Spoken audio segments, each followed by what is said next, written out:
The clapping had stopped before I got to the microphone. Thank you very much for that lovely warm welcome, Liverpool. It's all right to be here. This is what's going to happen. There's going to be some swearing. You all right with that? Good. Contrary to popular belief, I do think it's big and clever. There's going to be some big laughs with some tried and tested material about my knob. I'll give an example. I have a daughter. She's 13. When she was about 5, I was in the bath, and I don't know if there's any parents in here, but you'll know this. Kids have got no boundaries. She's 5 years old, I was in the bath, she waltzes in, points between my legs, says, "Daddy, what's that?" It's a bad situation for a man to be in, because you know whatever it is you say, she's going to go straight back to her school, tell all her friends. They're going to tell her teachers, going to tell her parents, everybody's going to know exactly what it was that her dad said. So I thought about this very carefully. I said, "That is massive." Yeah. Good. A few of them.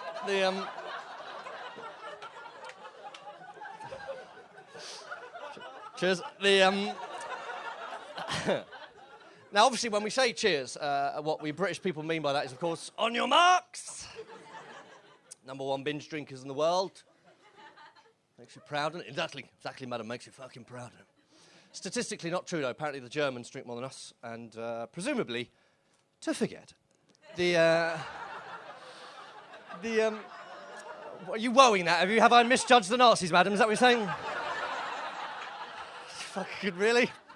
You want to watch what you're saying about the Nazis, mate? Coming up here with your soft southern ways. Having a go at the Nazis. And my point being, really, is that we're happy to embrace our alcoholism, and that's as a British thing. I mean, Liverpool is a great city to drink in. I used to live here, and like any other town and city in the UK, on a Friday and a Saturday night, you'll see someone staggering down the street with a traffic cone on their heads, and no one's batting a fucking eyelid, are they?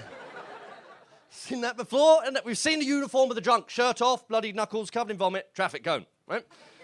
Perhaps if you're not from this country, you might be forgiven for thinking, what the fuck's that? Not us. We'll be thinking, there's a woman. Having a fucking good night out. Go about your business, madam. Safe trip home. Watch the pram on the steps. Safe trip home. I've been everywhere. I've been travelling this year. I've been a lot of travelling, which is good. And I love travelling. And I was encouraged to travel at a very early age by my parents, who said, sat me down, "Son, it's a beautiful big world out there. Fuck off." I was about 8. Fuck off. I went to India this year. I was in India at the beginning of the year, which is a cool place. And has anyone been to India? Yes, gorgeous, isn't it? And Hindu mostly, so they've got gods for fucking everything, right? Gods everywhere, tripping over gods. And I'm like, I'll be honest with you, mate, I'm an atheist, don't really care. And don't worry, sir, we've got a god for that too. Gods for everything, but clearly not one for fucking clearing up. So clear the fuck up. So get that blue dude with the 12 arms to pick some shit up. Hoover up with your blue schnoz, motherfucker.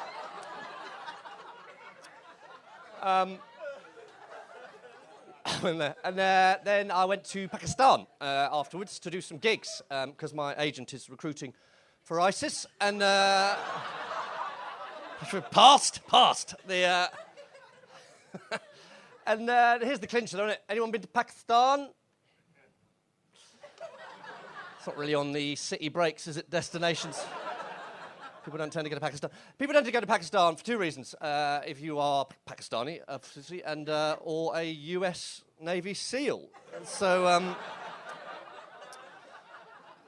or a comedian. And I went there, amazing place. And I don't know what to expect, really. Probably it's, you hear about it in the news, as it was probably quite a sort of negative light all the time, and brilliant people, of course, right? And no disrespect to good ladies of Liverpool, but Pakistani women are the most beautiful women in the... MILF, to be honest with you, mate. You know. Muslims are... Anyway, it doesn't matter.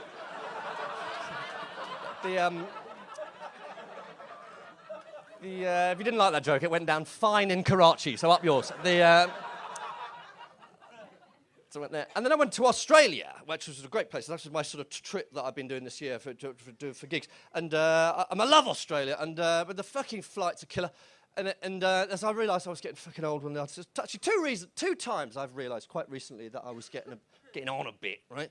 And this is the first of it. I was, if you're of a certain age, you'll recognise this. This is the first time I realised I was getting old, man. Right? I was walking past Marks and Spencer's, and I went, nice cardigan, yeah. Fuck me, it's over, mate, right? You think that won't happen to you, but it will, sir, right? Second time, my feet swelled up on this long-haul flight to Australia, which is not glamorous or sexy. And if you're of a certain age, you will remember that flying used to be quite glamorous. It was sort of back in the day before all the kind of bargain bucket airlines. It was a sexy thing. The Mile High Club, huh? But you will never join in the Mile High Club if you have to walk to the toilets like this.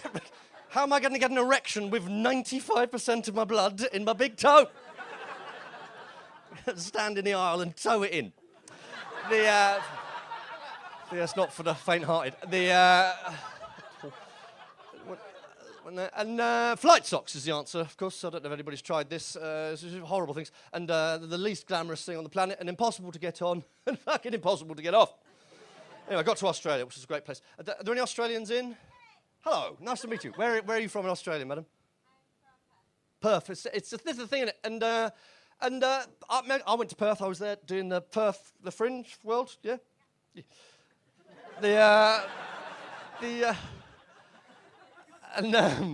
Love an Australian. I love you Australians. I'm not just saying that because you're here. I'm like, nothing, casual as fuck Australians. Nothing phases an Australian. Hello, mate. How you doing? Not too bad. Got a bit of the old cock cancer, but can't complain, do you? I can love it. We're warriors. Nothing phases an Australian. This sums this up. I was in Adelaide afterwards, and there was a thing on the news and a bulletin. It said, man notices shark in the shallows and goes in to investigate. Goes in? You wouldn't get out of here, would you? Man notices shark 30 miles off the coast of Formby, and fucking house prices plummet in the northwest of England. Isn't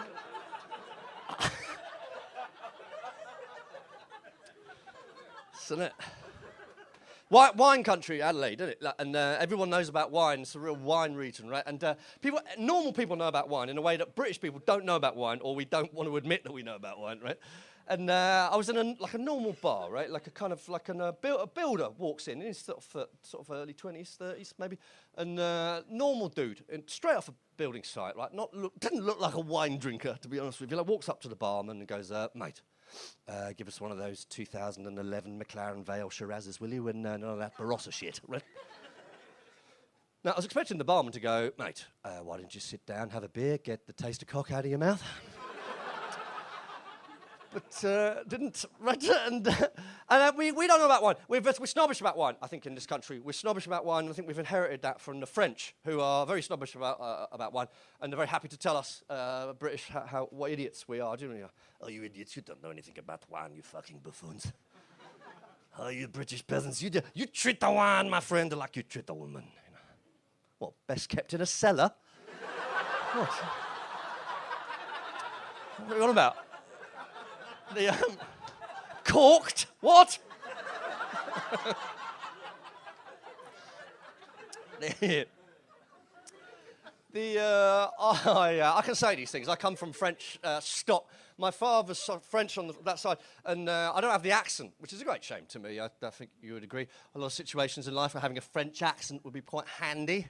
It's quite a sexy accent, isn't it? Do you know what I mean? Got your arm, somebody you quite like the look of. You know, ladies, you look beautiful tonight. Beautiful, beautiful ladies.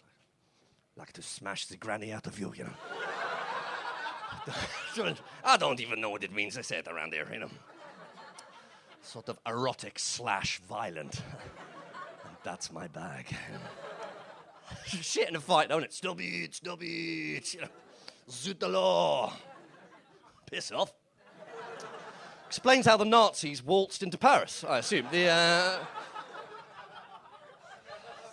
good accents, isn't it? Fucking accents around here. I mean, a Liverpudlian accent, strong accent, isn't it? Strong form. Love a Liverpudlian accent. Strong. And there's good accents all over the place. The accents change all over the place, particularly in the Northwest. Just 10 miles down the road, completely different accent. And unprecedented. You do not get this in any other country in the world. It's amazing.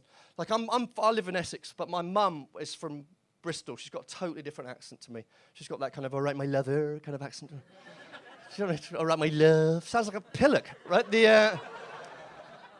a really educated woman, my mother. Went to Cambridge. Still sounds like a turnip-worshipping medieval peasant, right? It's a good accent on a greengrocer, not so good on a gynecologist, right? So just hop up here and we'll have a look at your vagina. I don't think so. It's strong. It's good accents all over the place. So, I like the Northern Irish accent your man on was earlier. Northern Irish and yeah. I mean, there's a lot of Northern Irish people in Liverpool, and it's a strong accent, sexy in a slightly frightening way. Do you know what I mean? Come over here and get the fucking dick sucked off of you. Father O'Dougal, you silver-tongued devil.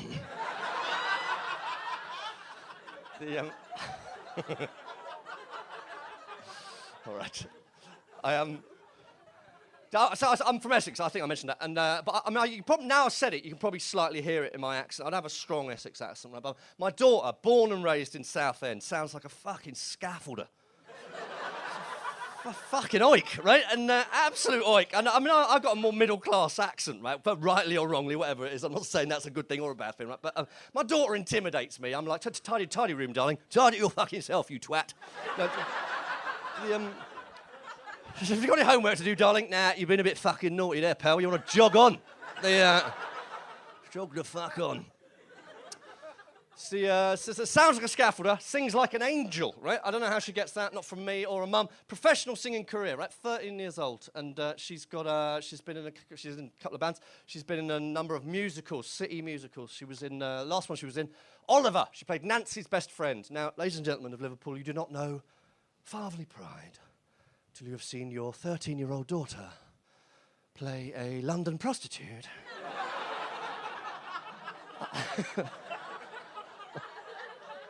And nail it.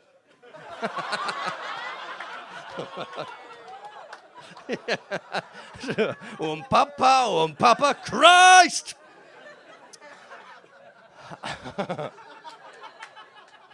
Yeah. Split up with a mum. That's the trouble. And singing it. And I'm not asking for sympathy, of course. And we've all had our hearts broken. And I spent my first Christmas on my own last year. And it was quite, again, not asking for sympathy. It was quite good, to be honest with you. And thought I had a slight wobble. I thought I might find myself at 3 o'clock alone on the sofa, crying, wanking, and eating a mince pie. But to be honest with you, wasn't crying. Good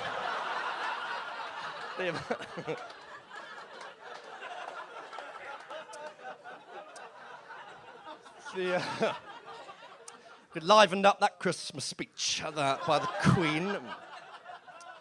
And on my own. And bought a dog, that's the thing, innit? Bought a dog, single man, bought a dog. And I'll be honest with you, I love that dog. The dog loves me. And to prove it, I had its balls chopped off. The vet did in 1 hour what my divorce took 18 months to do to me. And there was a female vet who brought the dog back out and with a glint in her eye, saying it's going to be better for him in the long run. It didn't fucking look like it. And it's a cockapoo. You probably know it's quite a hairy dog, right? Do you know what I mean? And brought it out, and it was sort of rather sheepishly walking out and looked up at me. And it was completely shaved around here. Right where they'd done it. I was like, have you castrated him or got him ready for a date?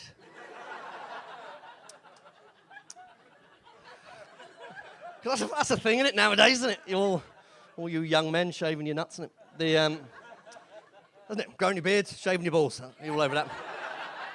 Oh, a fucking sock between you. Who were talking about? What's your name, brother? Josh. How old are you, brother? 22. Got any? Nothing. Bit of testicle topiary down there. Nothing's happening. It's good. I'm done. Not judging that, Mum. Not judging that. That's all right. That's all right. I know why you're doing it, Josh. I know why you're doing it. So it looks totes delish when you photograph it and send it to some poor lost fucking soul. It's not your fault. I'm not blaming you, mate. I'm not blaming anyone particularly, but the women are just as bad. I went out with a woman, she was 29, right? Too young for me. And that generation demanded a dick pic, Josh. Demanded. And I'm like, fucking, what? I'm the wrong... No. Then I realised, to be honest with you, these days, my fucking dick looks better than my face. Yeah.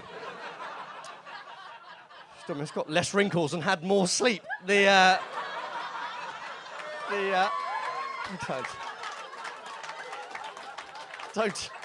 Don't clap that. It's tragic. When you've been divorced, you will not find that funny.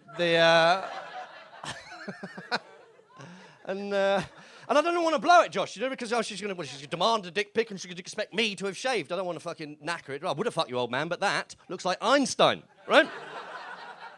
Should have left it there, Josh. Should have left it there. I thought, I'm going to give this a whirl. Had a shave, and that photograph looked like an uncooked chicken undergoing chemotherapy. I mean, Darth Vader with his helmet off.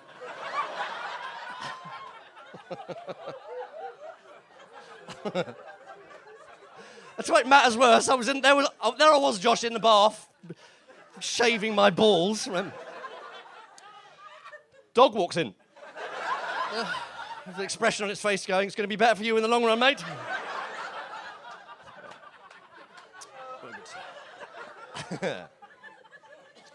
It's changed it. It's changed everything. It's changed.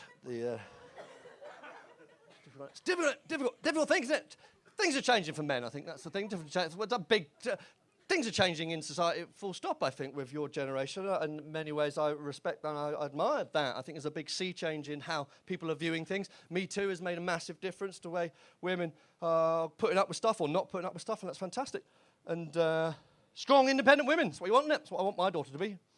Good, strong, independent women. I don't want her to be some... Yeah, absolutely. I don't want her to be some fucking wallflower. I want her to be her piss-taking fucking arsehole. You know, drink me under the table, carry me home. Traffic going on ahead.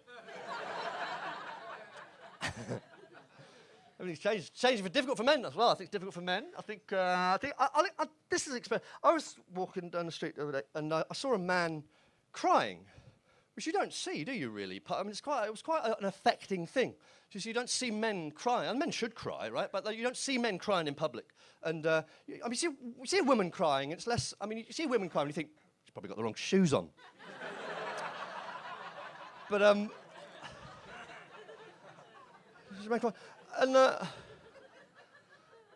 we don't express ourselves. We are what would call men in crisis. You hear this, and we don't express ourselves. And there's an element of truth in that. And I'm probably guilty of that. My ex would say the same thing about me, Josh. Unable to express myself. An element of truth. Perhaps under those circumstances, I would tend to clam up, and then perhaps out of desperation, she would pretend to remember everything I'd ever said and use it against me in an argument, right? If you've been in this situation, gentlemen, you're in an argument, you're miles ahead, she's never going to catch up, home and dry. And then she'll say, well, you remember what you said about that in June? And you lose on grounds of insufficient evidence, right? Right, now, if that's a generalisation, it may well be, right, now forgive me, but it might not be a female thing, it might just be a my ex thing. But if that is a female thing, I envy gay men. You can't pull that one off. Well, you remember what I said about that in June? Absolutely no idea, and neither do you. That's a fair point. Give us a cuddle, mate. God only knows what lesbians are doing. Well, you remember what I said about that in June? Yes, I do, and I've got the minutes from that meeting. Right, fucking here.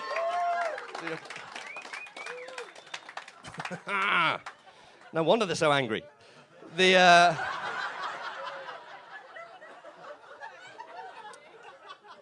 And unable to express our emotions. And I was doing this routine, and a gig not long ago, and some little prat at the front pipes up. We go, man up, mate, man up, grow a pair. Which was offensive. It's offensive language these days, isn't it? Grow a pair? Well, grow a pair of what, mate? Testicles, I assume. Is that what you mean? I've already got 2, I don't need any more. That's not going to help, is it? Pretty fucking vulnerable, testicles. Might grow a vagina, they're hard as fuck. Having witnessed childbirth, I might mother up at the same time, you little twat. You can grow a cunt rather than being one, you little shit. Right?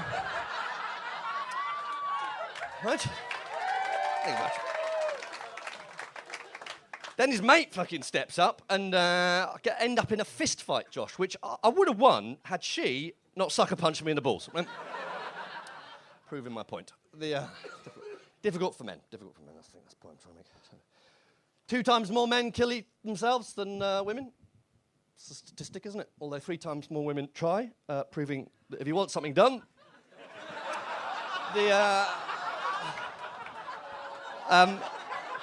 mother up. It's been nice to speak to you. I've been Markus Birdman. Thanks very much. Cheers. Thank you.